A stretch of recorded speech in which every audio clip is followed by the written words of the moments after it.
Because what he finished with saying is, first find the kingdom of heaven, and then all things will be added on. So first you find the kingdom of heaven. You've got to get yourself into that place first, and then you are timeless, and you can study something completely freely. You haven't got any sort of vested interest, you haven't got any motivation other than seeing clearly. And then these things open to you. Now this is my opinion, don't forget, this is just coming from me, from a short talk to him at the end of a long talk when I was just completely depressed because so much stuff was just coming out of this man.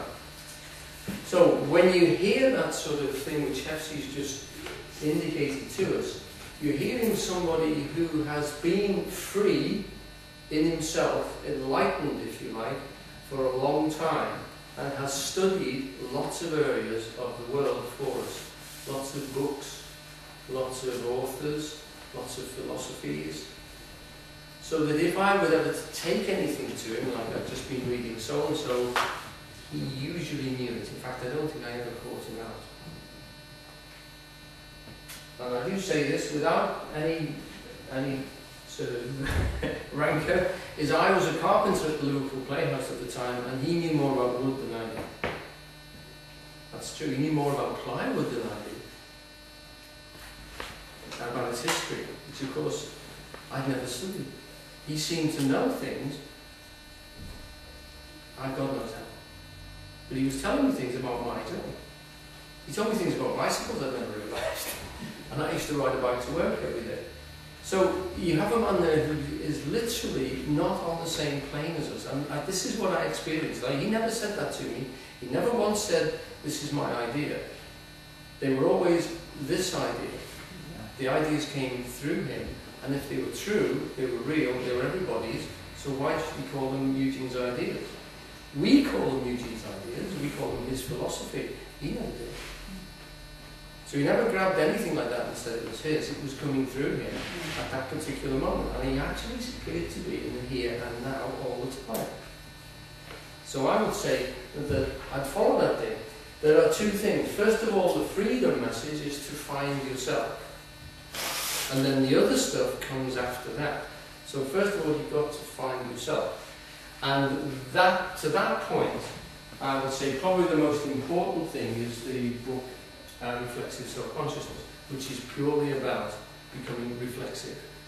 When he didn't say find yourself, he didn't say become enlightened, he said become a reflexively self-conscious being. That's the way he described it. And by reflection he means that, well, we'll do it. We'll do it. This is experiential, shall we say. I'm going to put a dot on the paper. I'm hoping it is big enough for everyone to see. Can you see it at the back there? Yes. Right? Okay? Right. So, if you're looking at that dot, you will experience the sensation that there's something going from you into the dot. Can you get that feeling? Yes. Yeah? It's leaving from between your eyes, somewhere at the back of your eyes, it's going out. Yeah? That means yes? That means no. Yes? Yes. No? Yes. Okay.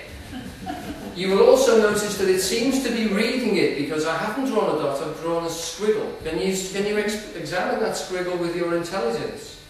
And does the information seem to come back to you?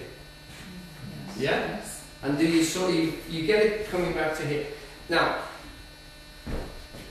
I'm not bamboozling you here. Is that the way it feels?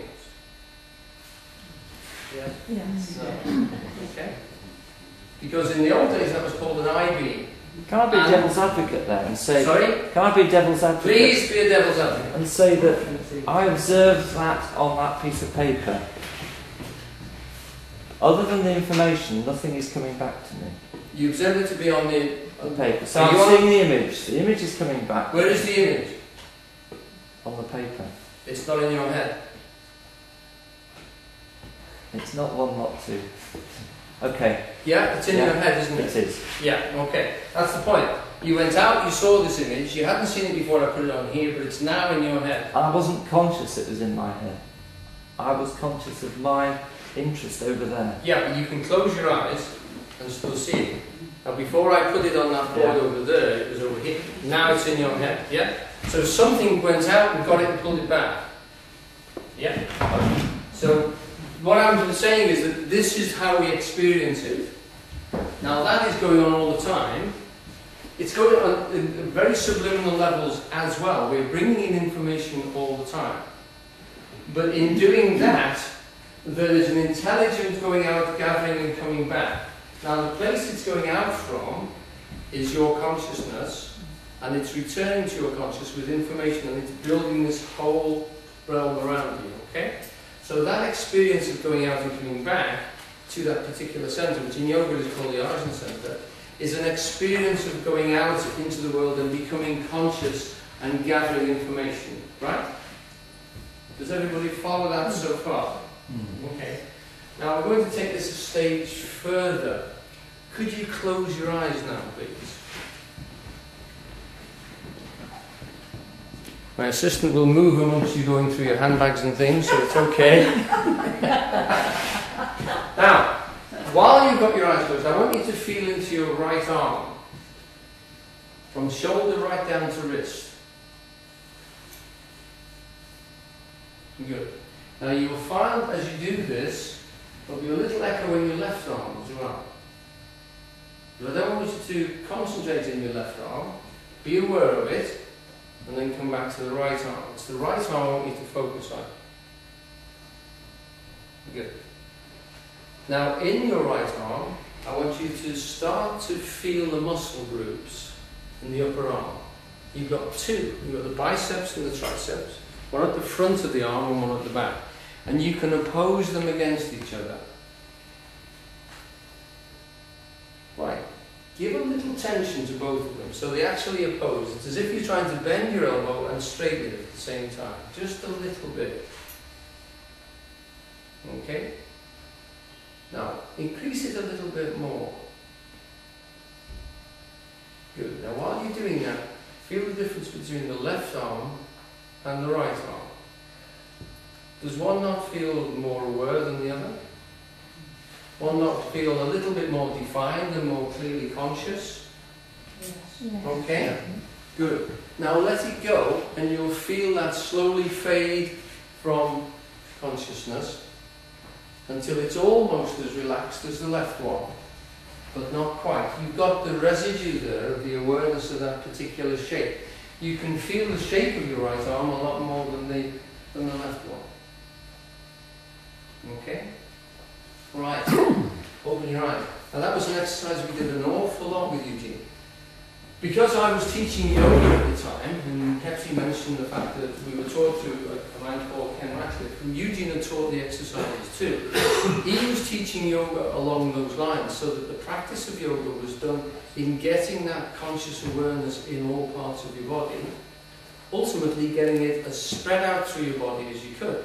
But the exercises were used to get that sort of focus and that localization. Now when you did that, what you were doing is you had a field of awareness. Imagine that dot's gone. This is the field of awareness, the same one that Hetty was talking about before. And what you actually did was you had a very hazy or wavy, if you like, and then the bliss-like awareness of yourself unformulated.